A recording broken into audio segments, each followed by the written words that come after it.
berkenan merujuk pada informasi yang disampaikan melalui jalur Mabes TNI. Penyebaran informasi yang keliru akan berdampak pada tingkat keberhasilan operasi di lapangan. Laksamana Yudo Margono selaku Panglima TNI meminta masyarakat agar tidak mudah percaya dengan pernyataan yang dikeluarkan oleh juru bicara TPN PBOPM Sebi Sambom.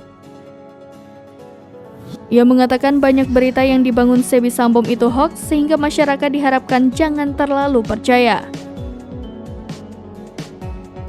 Ia menyebut pihak Sebi Sambom sengaja memberikan informasi yang tidak sesuai dengan fakta di lapangan dan selalu menyudutkan kinerja TNI Polri.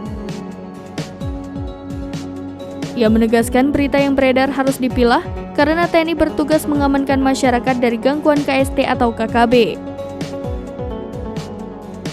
TNI Polri menginginkan kegiatan masyarakat tetap berjalan aman dan kondusif.